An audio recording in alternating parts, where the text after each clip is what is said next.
तुम ठीक हो गई। कान्हा, हमें समय रहते ही उस सांप को ढूंढना होगा। वृंदावन वासियों को उसके रहते खतरा है।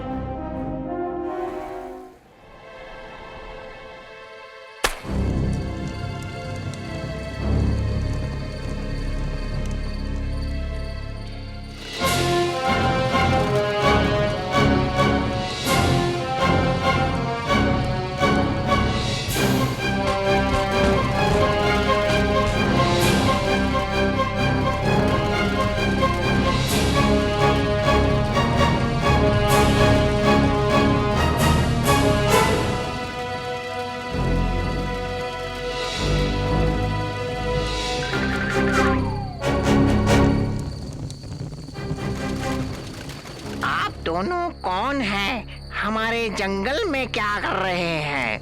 मैं कृष्ण हूँ और ये मेरे भैया बलराम हैं। हमें माफ कीजिए श्री कृष्ण और बलराम, हमने आपको पहचाना नहीं।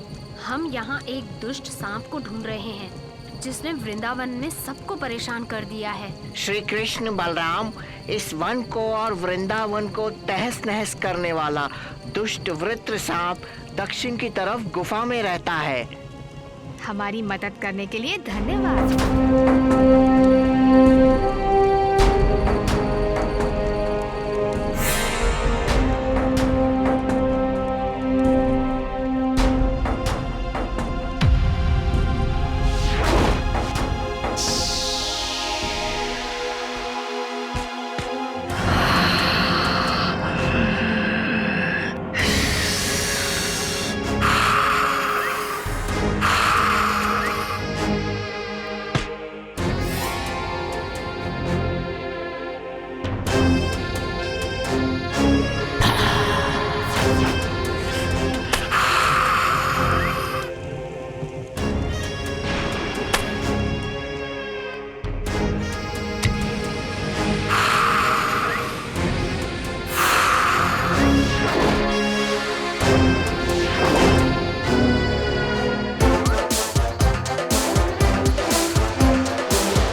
कान्हा, मैं जानती हूँ कि ये तुम्हारी ही चाल थी।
आहा, कितना सुंदर दिन है, ठंडी ठंडी हवा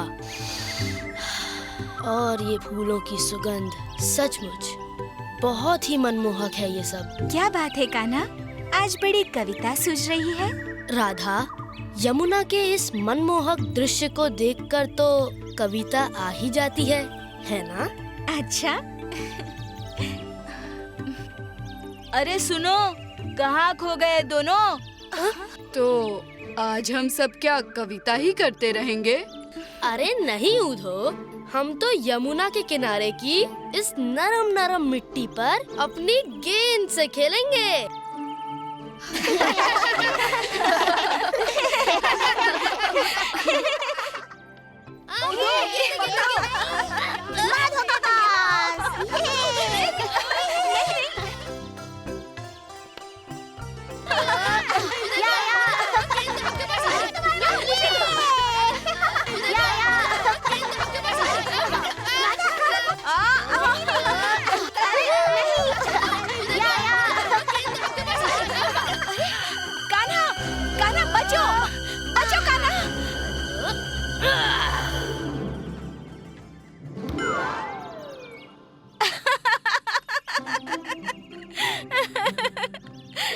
अच्छा, ये बात है। माधो, राधा के होते हुए हम कृष्ण को कभी नहीं हरा सकते। हाँ, ये तो तुम बिल्कुल ठीक कह रहे हो। कृष्ण को हराने से पहले तुम्हें राधा का सामना करना पड़ेगा। अच्छा, बड़े आए कृष्ण की रक्षक। तो ले।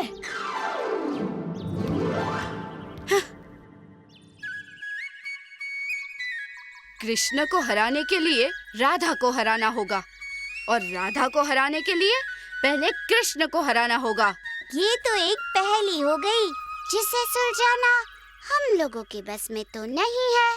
कान्हा, क्या तुम मुझे इसी तरह हमेशा संकटों से बचाते रहोगे? क्या तुम्हें लगता है कि मेरे होते हुए तुम पर कोई संकट आ सकता है? ऊधो, कान्हा को हराना है तो बलदाऊ से कहो कि वो गेंद मारे। हाँ, ये तुमने ठीक कहा। बलदाऊ, बलदाऊ, सुनिए। अरे मूर्ख हैं ये दोनों तो, और नहीं तो क्या। बलदाऊ कभी कन्हैया का अहित नहीं करेंगे। नहीं नहीं, ये नहीं हो सकता। तुम लोग स्वयं क्यों नहीं गेंद मारते कृष्ण को? मारे कैसे? वो तो हमारे हाथ पे ही नहीं चढ़ता। कोई युक्ति लगाओ और गेंद मार दो उसे। युक्ति? अरे हाँ। अरे कमला, मनिया, अमला, सुनो, इधर आओ, इधर। हाँ, यहाँ आओ। कान्हा, ये लोग कुछ योजना बना रहे हैं। तुम चिंता मत करो राधा। कान्हा, हम सोच रहे थे कि क्यों ना हम लोग 2 टोलियां बना ले। हाँ हाँ, क्यों नहीं, बताओ बताओ, मेरी टोली में कौन कौन होगा?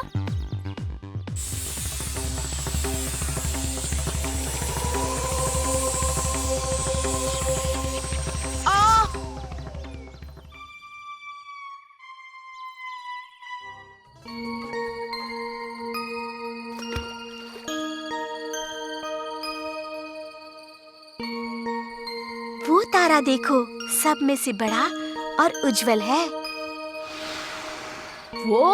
वो तो ध्रुव तारा है। हाँ, उज्जवल होने के साथ साथ ध्रुव तारा अपने स्थिरता के लिए भी जाना जाता है। रात के समय समुद्र में गए जहाज रास्ता ढूंढने के लिए ध्रुव तारे को देखकर ही अपने दिशा का अनुमान लगाते हैं। कई 100 बरस पहले की बात है। कहते हैं राजकुमार ध्रुव केवल 5 बरस का था जब वो घर बार त्याग कर भगवान विष्णु का ध्यान करने बैठ गया। उसके दृढ़ निश्चय और साधना से भगवान इतने प्रसन्न हुए कि उन्होंने ध्रुव को वरदान दिया और तारों में श्रेष्ठ स्थान प्रदान किया।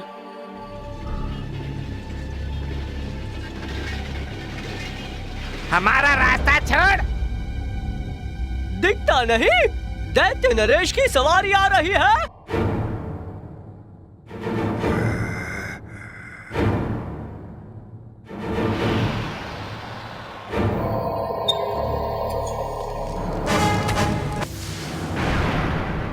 चंद्रदेव, चंद्रदेव, इन दैत्यों के प्रहार से हमारी शक्ति कमजोर पड़ती जा रही है। वहाँ देखो।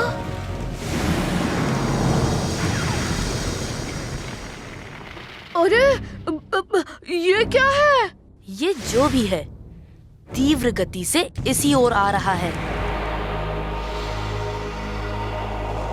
दैत्य नरेश ने ध्रुव तारे पर हमला बोल दिया है, जिससे उनका स्थल अब अस्थिर होने लगा है। चंद्रदेव, बिना विलंब किए हमें वहाँ ले चलिए।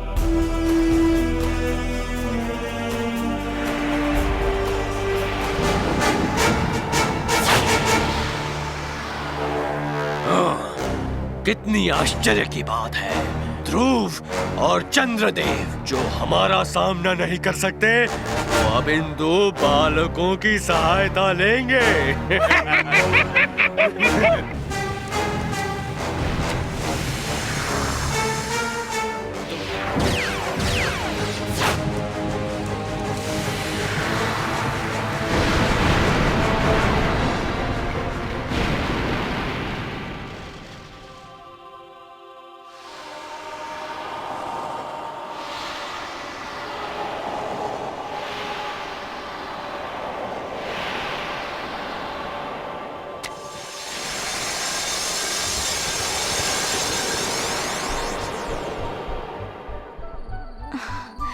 तुम दोनों कहाँ गायब हो गए थे? मैं कब से तुम्हें पुकार रही थी। क्या हुआ मैया, क्यों पुकार रही थी? अरे आकाश में कब से कैसी कैसी बिजलियाँ चमक रही थी। अच्छा मैया, हमने तो नहीं देखा।